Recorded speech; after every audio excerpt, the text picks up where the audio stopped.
Good afternoon. Welcome to ISS. I'm Virginia Comoli, Senior Fellow for Conflict, Security and Development here at the Institute. Thank you for joining us today. As you all know, after a very heated presidential campaign, now the results are out, and Jair Bolsonaro on the 1st of January will become the 38th president of Brazil. As you all know, it's a very controversial and divisive politician, to the point that he has often been given the nickname of Trump of the tropics. And in order to unpack how we got here, what was the perfect storm that made it possible for someone who holds sometimes a very strong and perhaps offensive views to actually gather support to become a president, we have a lineup of excellent experts who have been monitoring and studying Brazil for a very long time. We are very lucky to have with us Professor Anthony Pereira, who is the director of the Brazil Institute at King's College London. Professor Pereira has previously taught at the New School for Social Research in New York City, as well as at Harvard and Tufts University, and he's also a member of the Executive Committee of the Brazilian Studies Association. We also have our own Antonio Sampaio, Research Associate for Conflict, Security and Development.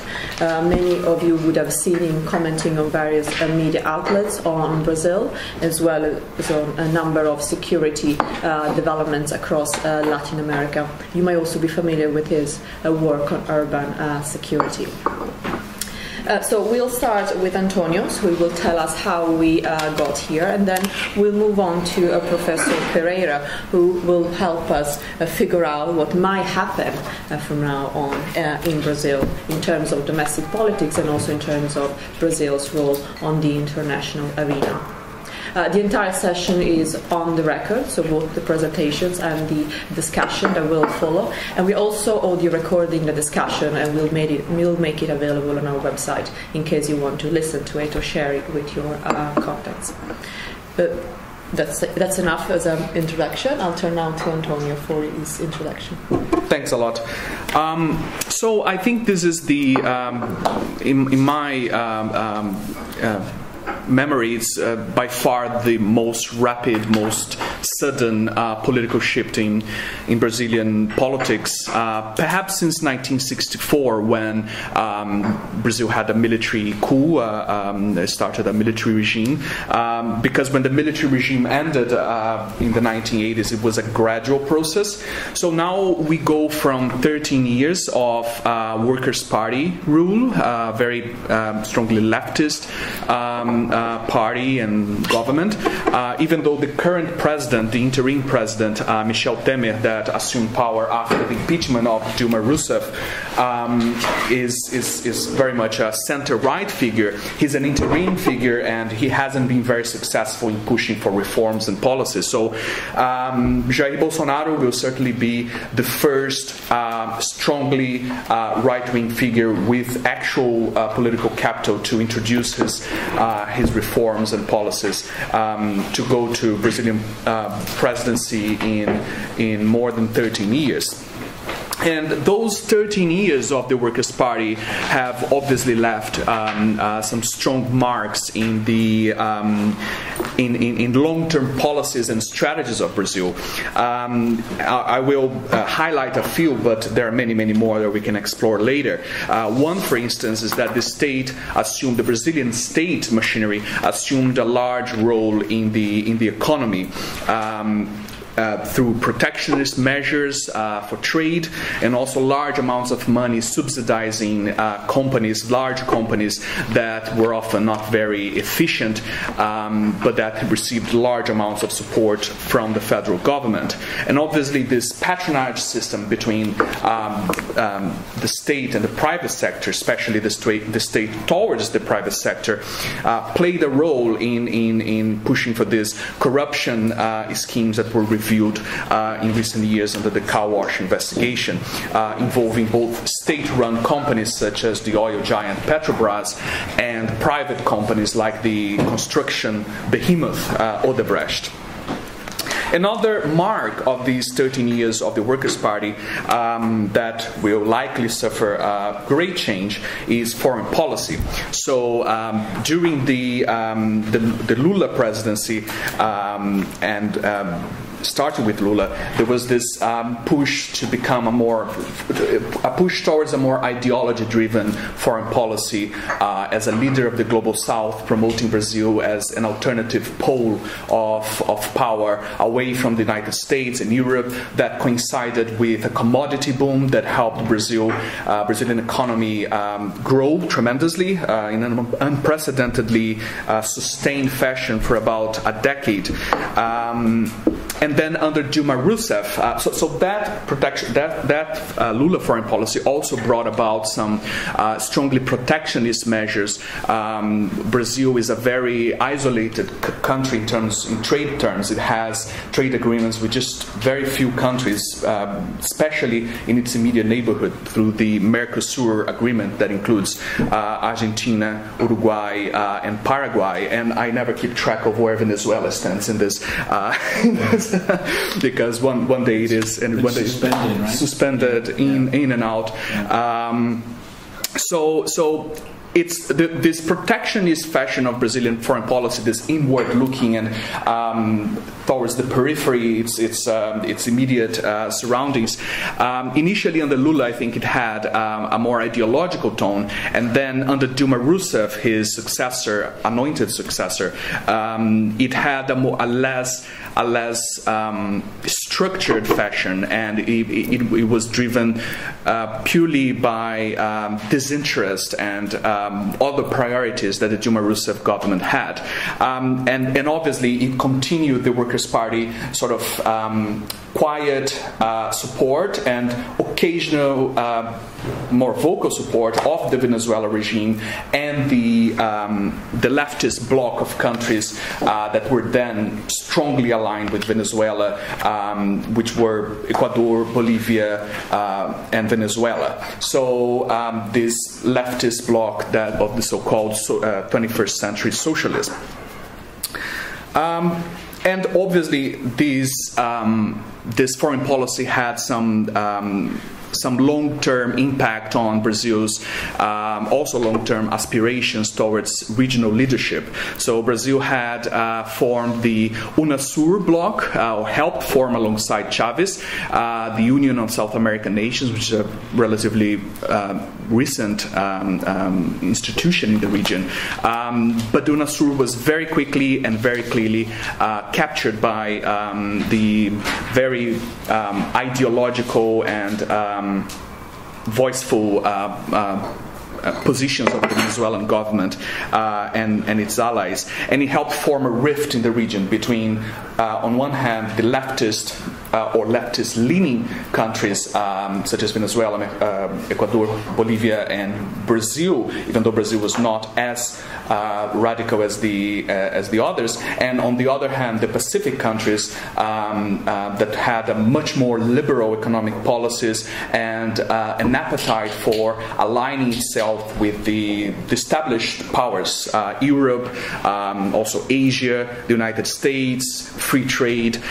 Those countries were more prominently Colombia, Peru, Mexico, so some pretty medium-sized, solid economies in South America and North and Central America were quite uncomfortable with Brazil's foreign policy orientation at the time. So internally, I think, Brazil faced a perfect storm of crises, as Virginia mentioned, that helped to drive this very radical shift in politics. One important thing to consider in this election is that, in my view, there hasn't been a centrist option as far as Brazilian perceptions go in the second round. So in the eyes of many Brazilians, even though the Workers' Party has a much more liberal view in terms of social positions, social progress, LGBTQ rights, many other progressive issues that the Workers' Party has pushed for, and and defended in this campaign, in the eyes of many Brazilians, as we saw yesterday, this is not enough to put the Workers' Party as a centrist option. So it's very much associated with one, perceived economic mismanagement that helped lead to a very severe economic crisis during 2 consecutive years, that the economy under Dilma Rousseff accumulated a GDP fall of close to 8%. So lots of unemployment, and on the other hand, a huge corruption scandal. Some have called it the largest corruption scandal ever to be investigated and prosecuted, which was called the car wash investigation. These corruption and the economy helped form this perfect storm. And a third factor that I would point out that was also quite prominent in the minds of many Brazilians is security. So at the same time that we've had huge economic crisis and perhaps unprecedented corruption scandals, we've also had a very sustained and rapid rise in criminal violence, measured by homicide rates, but also by the perhaps as important as mathematically measuring this, the perception of many Brazilians in the cities in terms of areas that they no longer can go to. In Rio de Janeiro, we've seen this with the return of the gang warfare in the slums, and in many other states, perhaps independent of federal policies or responsibility by the government, but nonetheless, it did happen during that same perfect storm. A rise in gang-on-gang violence driven by a national trend of the 2 large gangs. One is the Red Command, the Comando Vermelho, CV, and the other, the First Capital Command, the PCC, which were expanding and disputing markets in several regions of Brazil, especially in the north and northeast. So these 3 elements helped to put in context the sense that Brazil was suffering something radically disruptive and needed new leadership. And you might be surprised that even though these crises were going on at the same time, that the economy and security were only touched upon very lightly by the candidates in terms of proposals. And I think that this year, the main impact from those elements in the campaign was from the car wash investigation and corruption. I think the revelations of car wash were unprecedented and weighed heavily on the voters' minds. And even though the PT was the party most directly involved in these allegations, it was not the only one. So there was a widespread anti-status quo sentiment forming. So before the first round, 14 of the 35 political parties represented in the National Congress had leading members suspected of corruption in the car wash operation, mostly headquartered in Curitiba, in the public prosecutor's office there. The investigators brought to court and produced significant evidence through plea bargains. There were 187 plea bargains. So for those of you who don't know, is the arrangement in which a suspect denounces its colleagues or accomplices in return for some concessions, lighter sentences, and things like that. In 4 years, car wash yielded 160 guilty verdicts in the first level trial courts, though some defendants are still appealing. And the Federal Prosecutor Office in Curitiba estimates that the total amount of public money siphoned off by politicians and political parties through bribery schemes in recent years reached the equivalent of 1.6 billion US dollars. That's 6.4 billion Brazilian reais.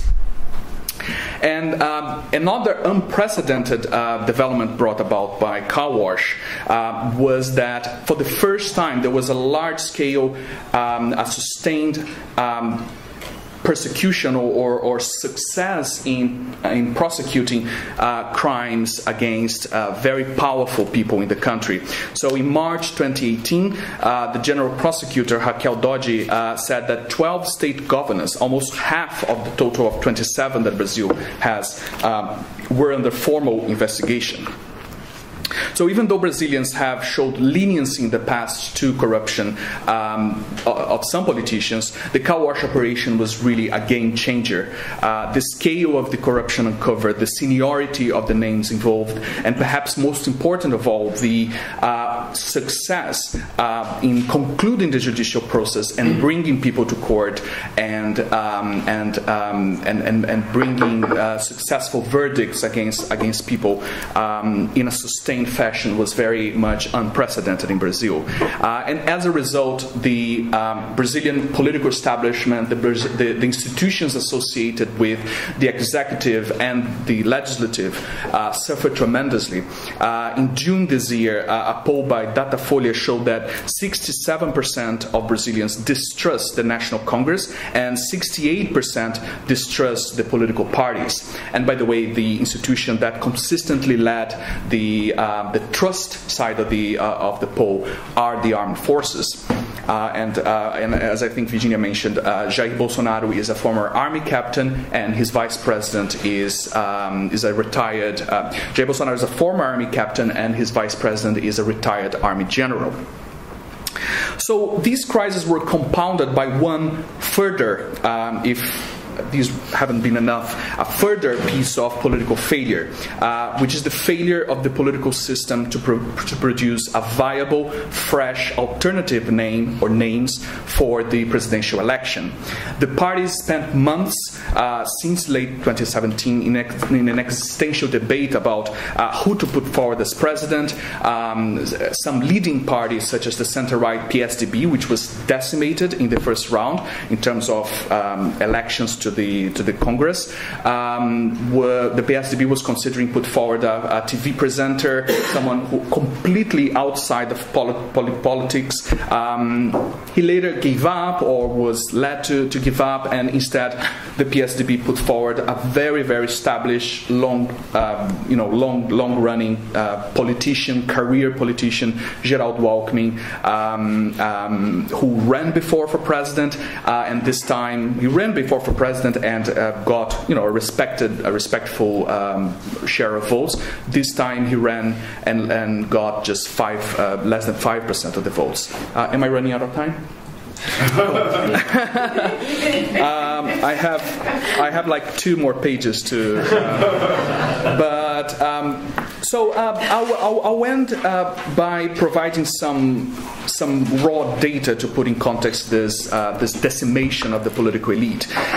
It's really been unprecedented. 85% of the senators elected are new to the post, the largest renovation rate of the Senate since the end of the military regime. As I said, several powerful political families have failed to win seats in the National Congress or state governorships, and perhaps indicative of the rapid shift overnight that Brazil went through from being governed by this strongly leftist party towards far-right government.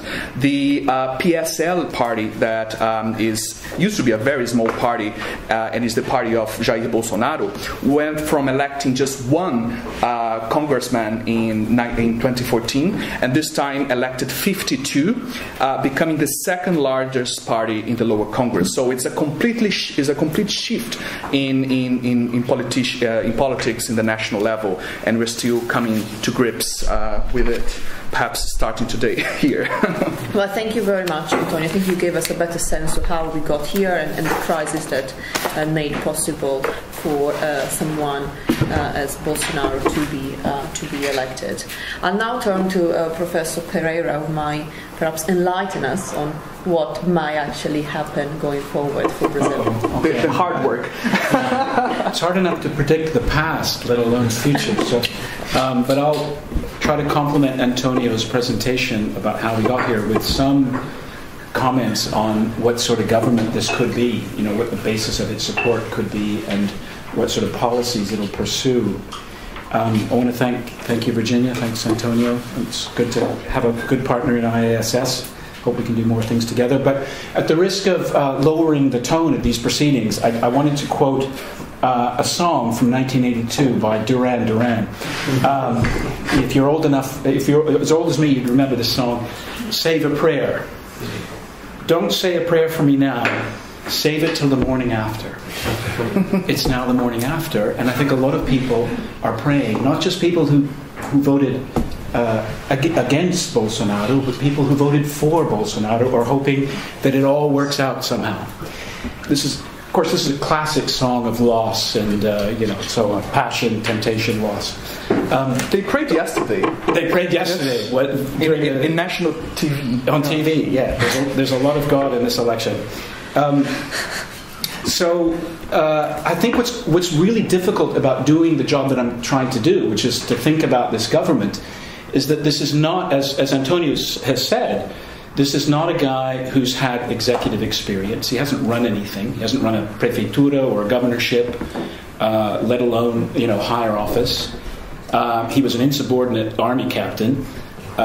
He loves posting social videos, but he's done very little in terms of legislation. He's not a policy wonk. He doesn't talk a lot about policy. He delegates that to people like Paulo Guedes. So there's not a lot to go on. And I would say that he ran a somewhat schizophrenic campaign, and I would characterize it as a kind of good cop, bad cop. Or if you want to put it in the language of religion, which is probably appropriate, the nice preacher of the New Testament, the politically correct nice preacher, and the mean preacher of the Old Testament who's full of fire and brimstone. He was both of those people. So if you listen to his acceptance speech last night, most of that acceptance speech is the good cop or the nice preacher. It's about democracy, recognizing the diversity of Brazil, ruling on behalf of everybody. And of course, he said that a lot during the campaign. He repudiated his son's statement recorded a few months ago that you could close down the Supreme Court with a couple of soldiers. But if you look at what he did on Sunday, a week last Sunday, in the recording that he made to his followers on Avenida Paulista, that was very much the hellfire and brimstone Bolsonaro, and that was about Haddad, his opponent, in the should rot in jail with Lula. People who follow the PT they're going to feel the military and civil police coming after them, and they can get out, or they can go to prison, or they can shape up. Militants in social movements like the landless movement and the homeless movement their actions will be classified as terrorism, and so they can shape up or ship out. It's a bit like the Brazil love it or leave it kind of sloganeering of the authoritarian regime in the late 1960s. So we don't really know which of those two Bolsonaros is going to show up on the 1st of January to start work. That's one of the puzzles. On this question of what sort of government. Just going back to this bad cop Bolsonaro, it's almost as if he's trying to exorcise the country of its demons, and he's identifying those demons with. It depends on who you follow, but if you look at the Twitter feed and see the videos that have been posted by supporters, it's either the Workers' Party or the left or socialists or communists, and they're more or less the same thing. And so he's going to purify the nation. It's not a language that lends itself to governing. So I think a lot of people who voted for him in spite of this incendiary language, in spite of this ideology, which doesn't seem to accommodate pluralism. It doesn't seem to accommodate diversity of opinion. It seems very much like the God family order of the dictatorship, and they're hoping that he will be corralled by the institutions of Congress. Right? He will have to make deals with people like Cesar Maia. He will have to build a coalition, and it looks like he could do that. There's no reason to think that he couldn't do that if he delegates competent people to that work. You could see him building a majority. He has affinities with three very powerful governors, the new governors of Sao Paulo, Minas Gerais, Rio de Janeiro. Those are three of the most important states. They are the three most important states to have on your side. And so I think the idea that he wouldn't have any ability to govern, given the institutions, given the fragmentation of the party system, given the nature of the institution, I think is wrong. I think he could govern. But what would he do? Well, this is really puzzling too, because there's been a certain amount of divergence in the statements made of his team. He has a team that one journalist recently described as 11 strong men. And I'm surprised that his PR people didn't choose 12 strong men, so that the kind of biblical comparison could be made. But they are all men, and they include Paulo Guedes. They include Onyx Lanzaroni, who's probably going to be his chief of staff. They include three of his sons. It's a kind of tight circle, but we know enough that there's divergence within them. Let's take the economy. I mean, the pressing thing is a primary fiscal deficit. So you've got a fiscal deficit of 7% of GDP. You've got a pension system, which is a big cause of that deficit. And his team is saying they're going to reduce the deficit to zero in the first year. That deficit has taken 5 years to reach the level it is now. But they're also talking about tax cuts, right? Paulo Guedes likes the idea of a flat tax, a 20% uniform income tax. And that's not necessarily reconciled. Those are difficult things to do at the same time. I have a feeling that they're going to prioritize pension reform and deficit reduction before they tackle the hard job of tax reform. I think that's much harder. On corruption, again, I think there's tension between wanting to address these really severe economic problems, specifically the deficit, and having a broom to clean out corruption. I mean, Onyx Lorenzoni, he said to a journalist in 2017, he said, yes, I took 100,000 reais contribution from JBS for my campaign in 2014. I received it in cash from the president of the Brazilian Association of Beef Exporters in September 2014. And he said, well, what was I going to do? Was I going to declare that? No, I'm not going to declare that. If I send the money somewhere else, I'm going to be money laundering. There was nothing I could do, right? So I'm sorry, I made a mistake. This is the reality of. This could be his chief of staff. This is the reality of people in Congress who trying to get elected. It costs a lot of money to get elected. There are lots of corners that are cut. So I do think that the anti-corruption rhetoric will be dialed down. On public security, what you have is, and this was a big factor, I think, as Antonio said, this fear of crime and violence was a big part of his appeal. So he's talking about liberalizing access to arms. So more people, we presume, will be able to have guns, including truck drivers.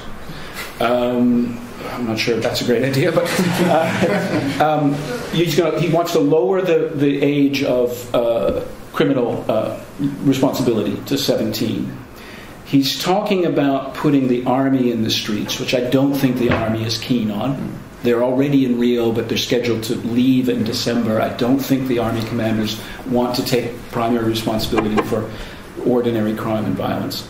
And he's talking about giving a retaguarda judicial to the police, so that if they kill in the line of duty, they won't be investigated. Now that's not really that's not really the Fed's jurisdiction. That's under the control of state governors. So it's up to state governors to interpret that as they will.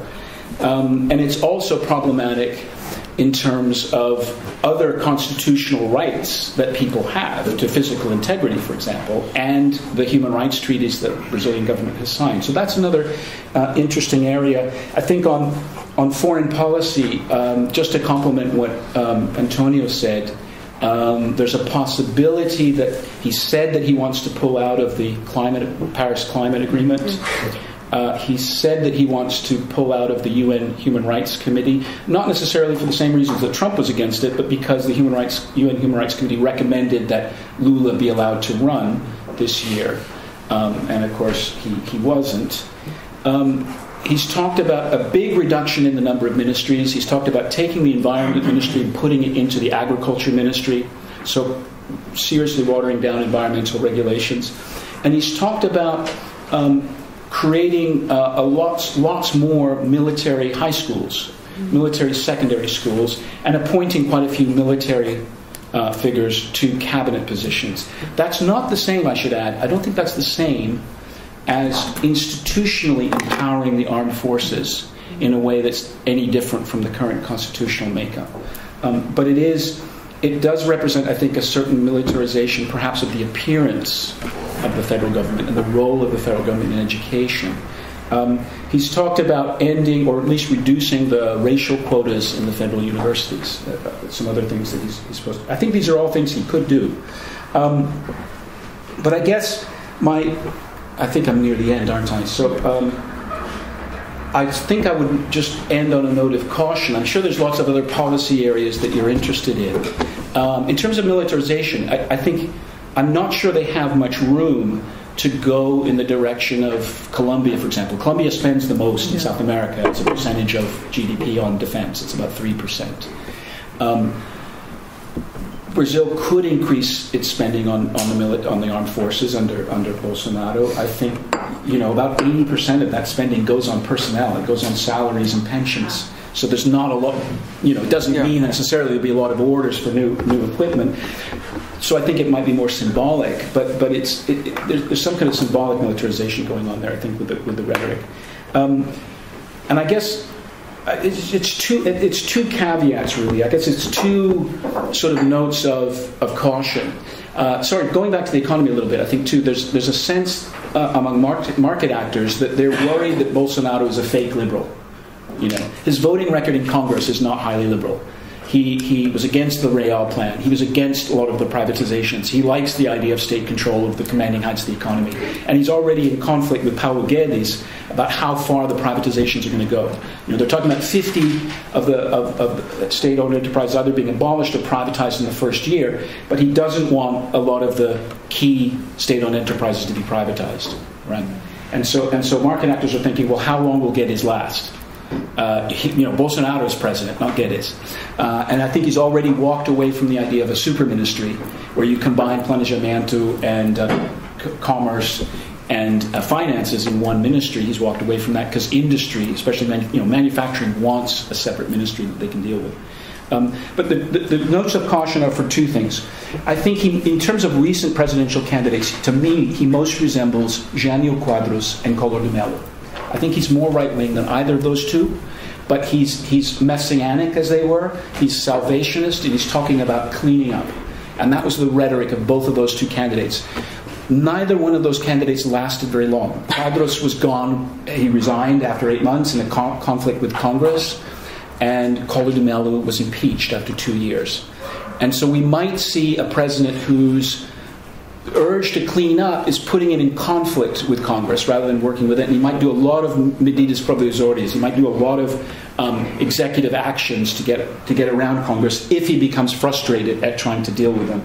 And I guess the second thing is, I don't see Bolsonaro as necessarily a danger to democracy if these statements that he's made about working within the institutions are sincere.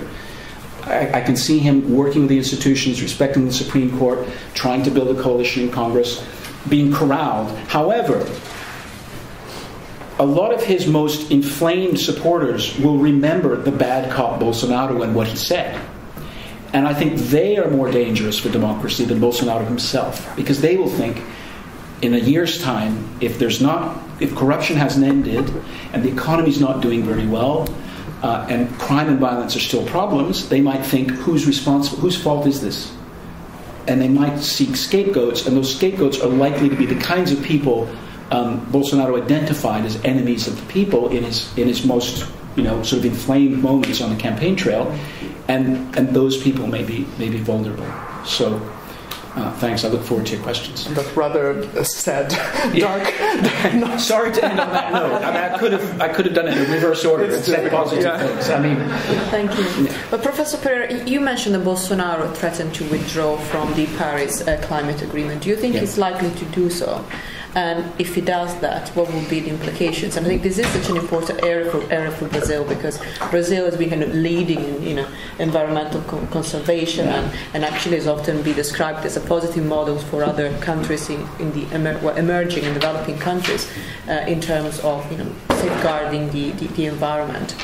Yeah, I suspect that the cost to Brazil of doing that will be higher than they have been for the United States, because there has been this transnational network that's been working with Brazil on its Paris commitments and on, for example, reducing deforestation in the Amazon. So I'm not sure if he will actually do it, but if he were to do it, I think it might cost him internationally. May I just intervene, because Bolsonaro has been changing some positions so quickly. Just a few days ago, I saw a very recent video that he did saying that he will not withdraw from the Paris Climate Agreement. Again, he might change his mind again.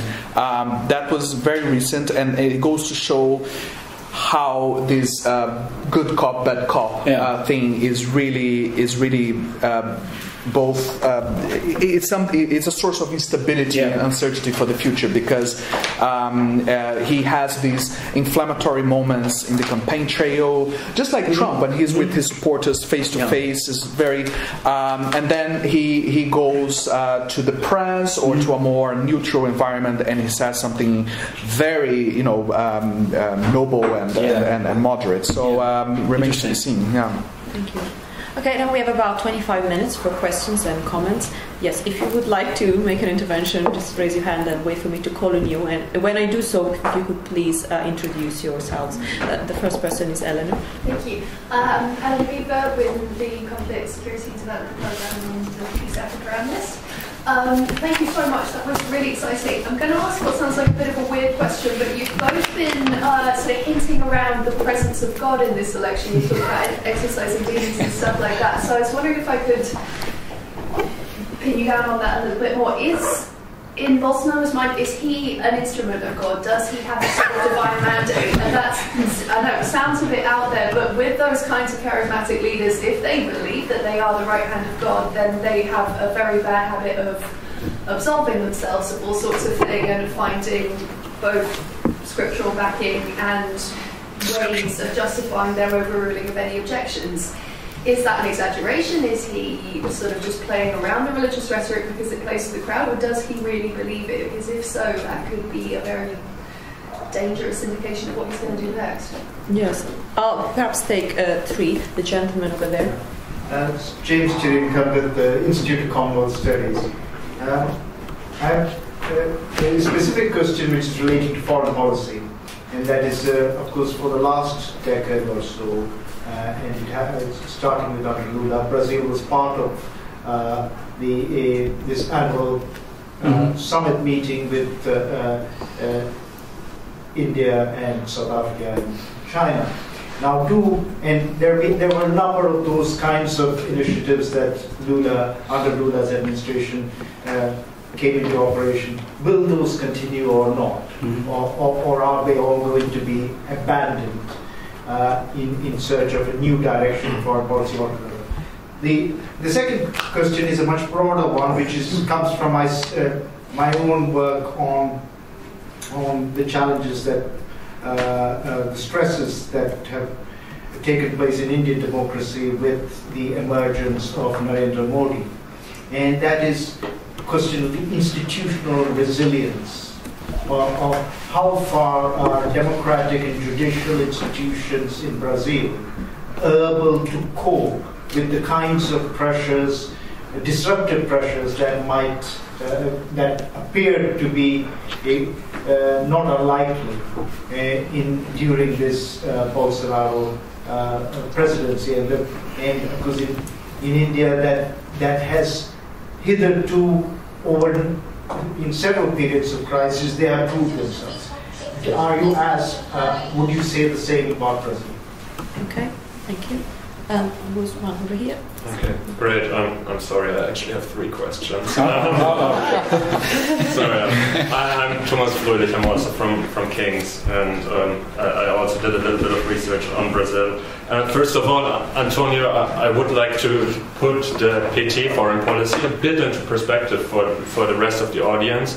I actually would disagree that it was mainly ideologically driven, and I'll explain that with my question. But then also the PT platform right now in the elections was actually more centrist than the current Labour Party manifesto, just also to put that into perspective. But I agree that people perceived it as, like, you know, the communist menace or something like that. So I think that the PT foreign policy strategy on trade was actually very rational, and they decided we were not strong enough to get good trade deals with, you know, bilateral measures. That's why we played the WTO game, which we are pretty good at. So I'm wondering, first question, whether you think that Bolsonaro will go down, you know, the Trump way and say, like, I'm a deal maker and I could, you know, maybe strike a deal with post-Brexit Britain, which I think would be smart for both countries, probably. Or whether he will, you know, is in this pathway continuing WTO and so on. Then 2 questions on domestic politics. I think he could actually increase the military spending a lot and also bring the military in way more cities. 2 questions on that. Would the military, the generals, would they accept that? Can he basically buy them off by, you know, giving them enough equipment? Or are these generals too much on the PT constitutional track? And well, you don't have to associate constitutionalism with PT. PT and or constitutional track. And then the third question with corruption. I mean, corruption is a structural problem in Brazil. If you have, I don't know how many parties right now in Congress, but it used to be during the Mensalão scandal over like close to 30, and basically you make them vote for you by paying them off and giving them ministries. So do you think he will prioritize corruption, eradication, or limitation, or getting stuff done? Okay, thank you.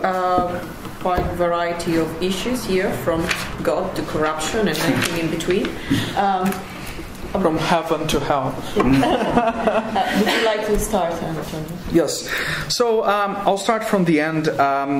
I think that the PT foreign policy, yes, it had many pragmatic elements. I think that the BRICS line of thinking in the foreign policy stream was very much pragmatic, and I think that, answering your question, I think that BRICS, of the groupings that Brazil was part of, is the one that faces the least risk of being abandoned. And one of the few headlines with specific policy issues that I've seen in the newspapers today about Bolsonaro is his economic advisor and future finance minister Paulo Guedes saying that Mercosur might be abandoned, that it's not something that it's not a priority. I think Mercosur absolutely could be abandoned by Brazil. I mean, it's a 50-50. As I said, Bolsonaro has been very unclear about his specific policies, but he also said that he wants to prioritize trade and with countries, quote, that add value to our economy. So and I go back to this issue of ideology versus pragmatic foreign policy, because last night, one of the few policy areas that got specific mention, and actually the only ministry that got specific mention in Bolsonaro's victory speech, was the Foreign Affairs Ministry, was Itamaraty specifically. And he said that Brazil's, and I think his point was very much economic and trade related, that Brazil has aligned itself with countries due to ideology rather than, as I said, value added to the Brazilian economy, and that he will change that. And I think, you know, I'm not an economist, but certainly adopting a gradual and not excessively open approach to trade certainly can be a pragmatic policy, but it also comes in the same context of what many Brazilian experts and business community perceive as an excessively protectionist and state interventionist internal economy policy. So if you are protecting your huge companies and giving huge subsidies, then of course it makes sense to protect them with trade, because if you open up the trade and continue to protect them, then it would be a contradiction. But Brazilians and many people in the center right and right saw this package of internal economy plus foreign policy as a package of protectionism and isolation of Brazilian economy. I think that very quickly answering some of your other questions, military spending, I think the generals don't need to be bought off. I think they're already in the Bolsonaro camp. How the military stands in this affair can be quite tricky, because we can very easily get into rumor mill territory, because the military in Brazil is, and in many other countries, but certainly to a greater extent than, for instance, in the US or even in the UK, the military can be quite opaque and not very public. It doesn't have much of a tradition of going before commissions in Congress or speaking to the press. So a lot of it was, a lot of my sources there are the actual, rumor mill in the newspapers. But the military, I think his support is tremendous among the military ranks and police. If you go to a soldier on the street, a military police officer, chances are 9 in 10 that they voted for Bolsonaro.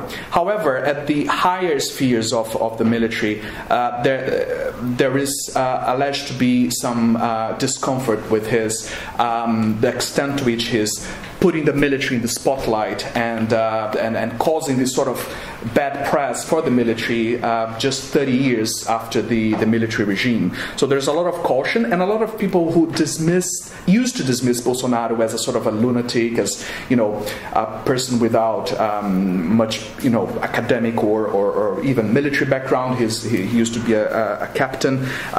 So he's obviously military and militaristic, but he's not part of the military elite. And I think there is a potential conflict between what Anthony said about his privatization, very neoliberal economic policies, and the general sense that there are some strategic priorities for Brazil in the oil sector and stuff. So I'm picking and choosing. I'll go to the God issue just to say that yesterday Bolsonaro had 2 books on his table when he spoke on Facebook in his first speech. That was the Bible and a biography of Winston Churchill. So I'm not sure how the two go together, but God is obviously a very frequent character in Bolsonaro's speeches, especially when when the bad cop comes and talks about how a more messianic, clean up of everything. My opponents will have to be exiled, etc.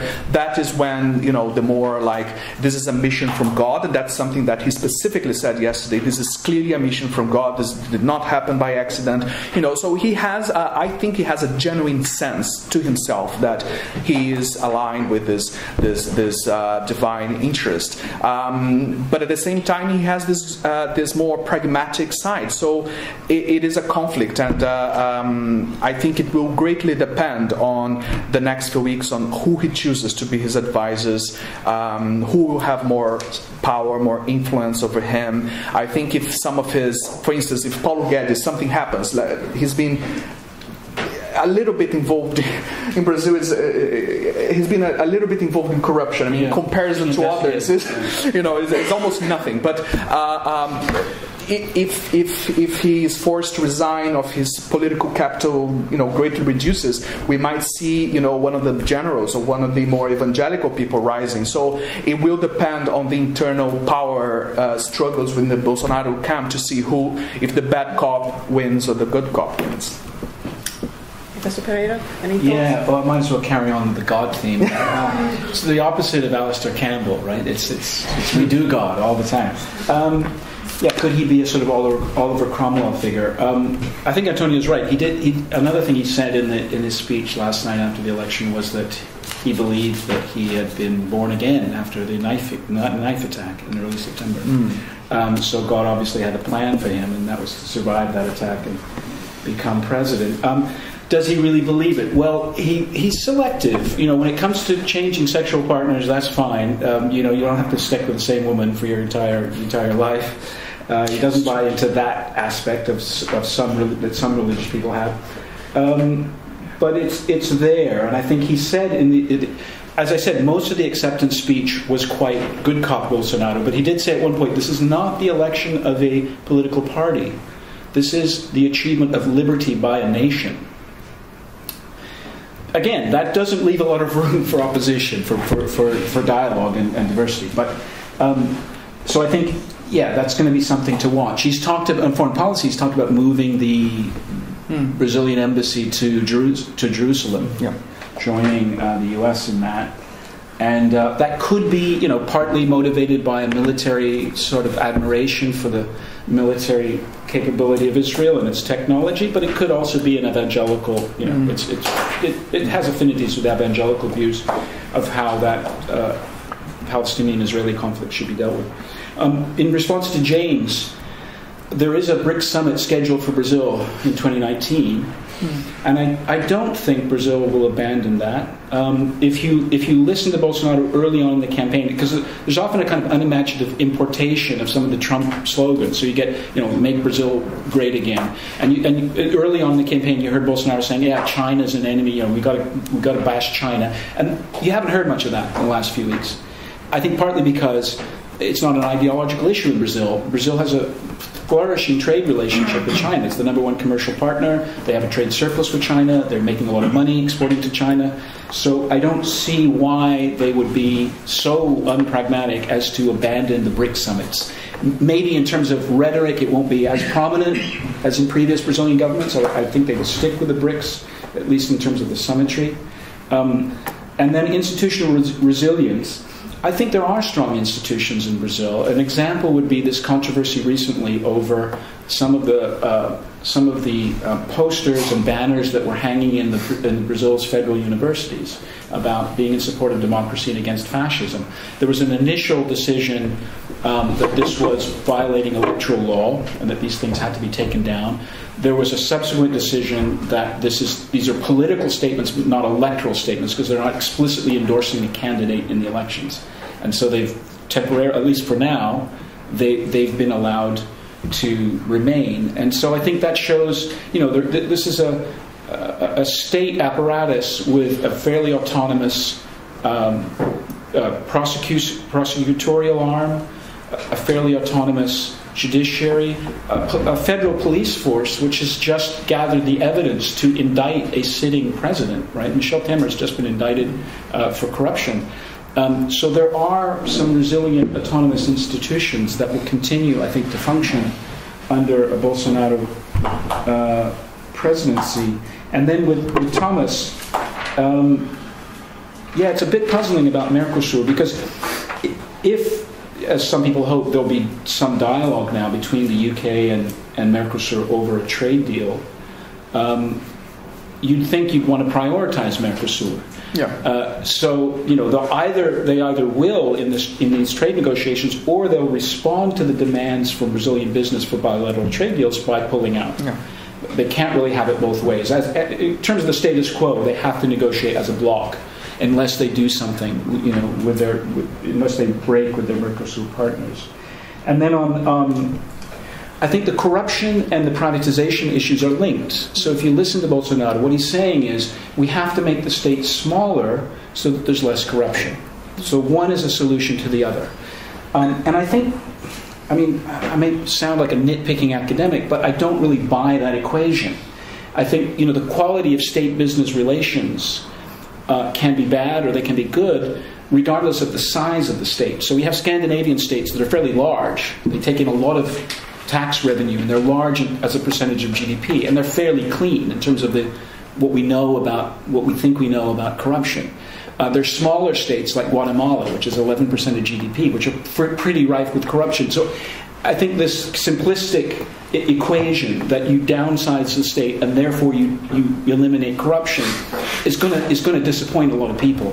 When you privatize, you have to value the firm somehow. You have to conduct a transparent bidding process, and then once the company is privatized, you would expect then the relationship between that business and the state to be one of transparency and a fairly clear set of rules, and not any kind of backroom dealings. Well, none of that is guaranteed, I don't think, by the simple act of privatization.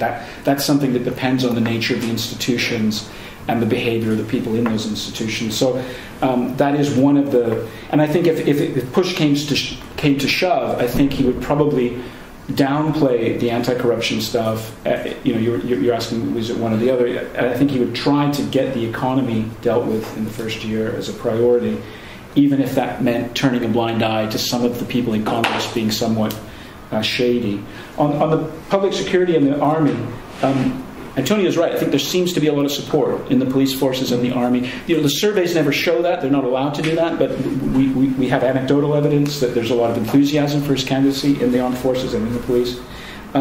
I still don't think, though, and of course they would like more money from Bolsonaro. In fact, one thing to look for when the pension reform starts rolling on in the early part of the year, see if the armed forces are exempt from the pension reform. I bet they will be.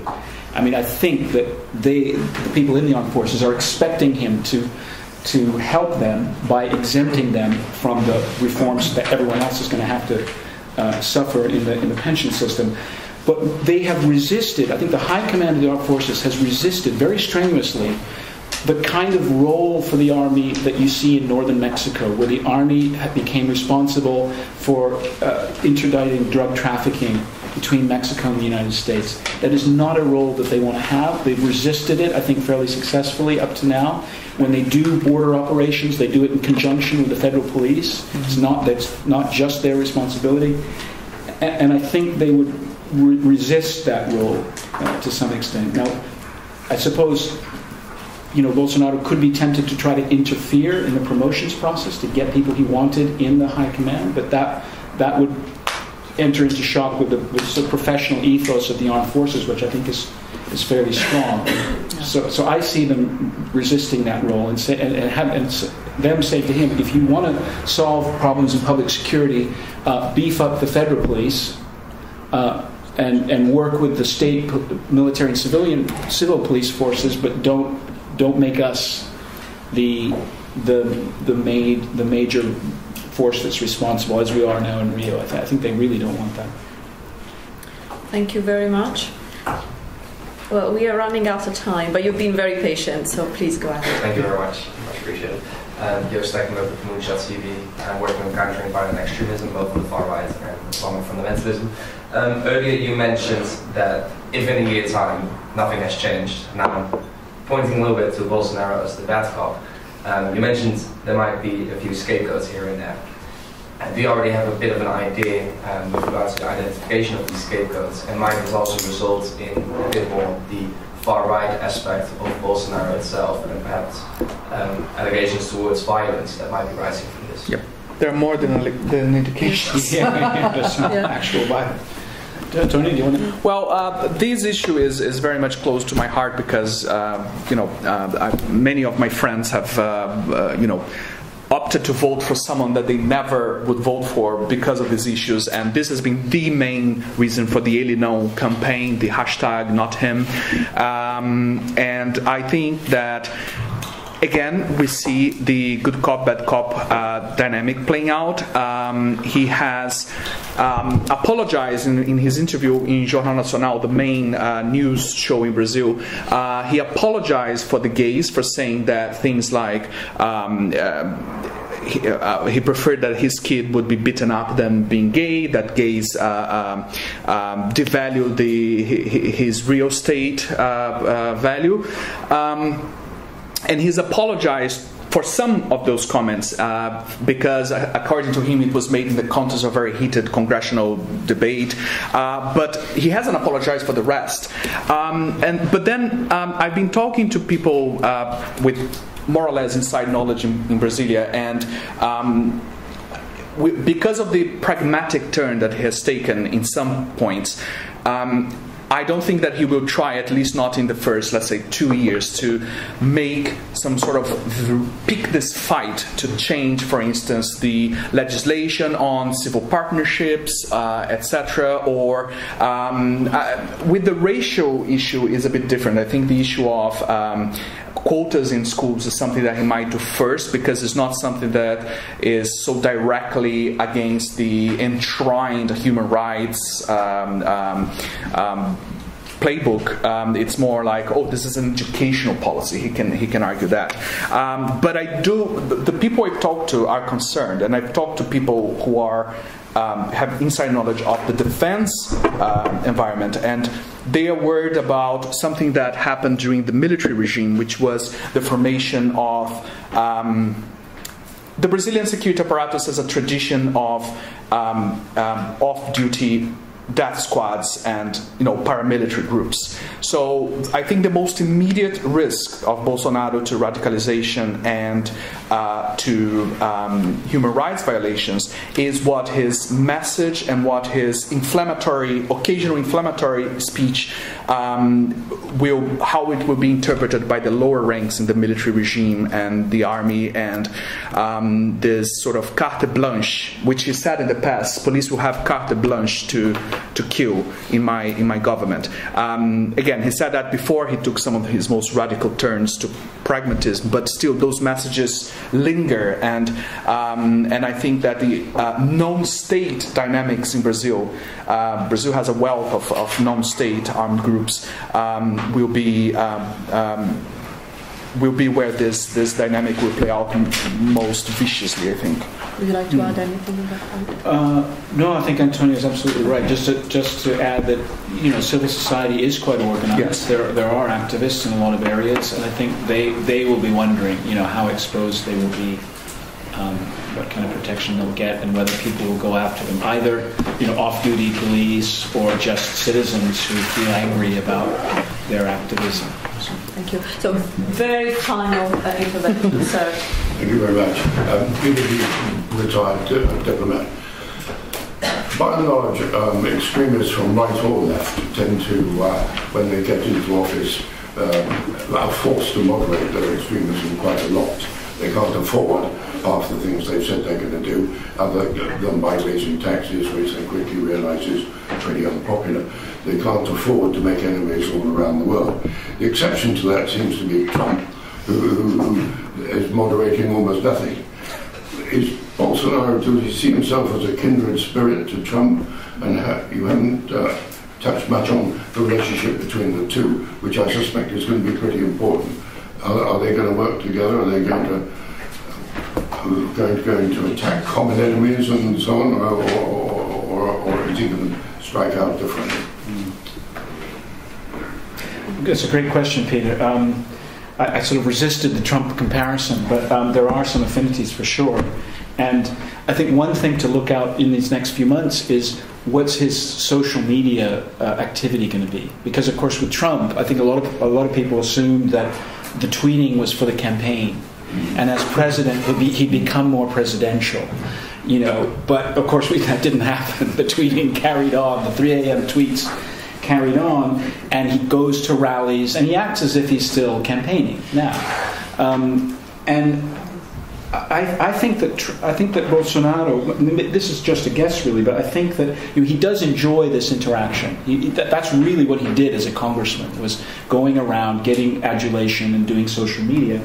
I think he'll probably carry on with social media, but I think it might become more institutionalized and more moderate because he'll be surrounded by people who know the political costs in power of saying some of these things. So I expect him to move more than Trump has. And Trump will probably embrace him. He'll probably, Steve Bannon has already said that this is a great thing. Trump will probably say, this guy is one of my guys. But I don't think Bolsonaro should expect a lot of practical help from Trump. I mean, Trump is America first, and Trump is about using the power of the presidency to get investors to either stay or relocate to the United States, and it's about protecting U.S. economic interests as he defines them. I mean, Brazil did get exempted from the steel tariffs that were imposed by Trump, but only after I think the Americans realized that a lot of the steel coming from Brazil was unfinished and it was creating jobs in the United States in terms of the last process. So, Trump seems to be nicer and give more to authoritarian leaders than democratically elected leaders. So democratically elected allies, I think, have to worry a little bit about being close to Trump because he seems to take them for granted. So I think that would be something that the Bolsonaristas might worry about. If we do go to Washington, what are we going to get from the U.S. other than being used as a patsy? So, but I think they probably will start out with some sort of honeymoon and be seen as kindred spirits. Well, thank you. I'm afraid that now I really have to draw this to a close. I think this was the most informative and rich discussion, and I suggest we reconvene in about 6 months' time to actually we can assess whether some of these assumptions prove correct or not. But before you go, first of all, thank you all for coming and for your contributions. But before you leave, please join me in thanking our panelists.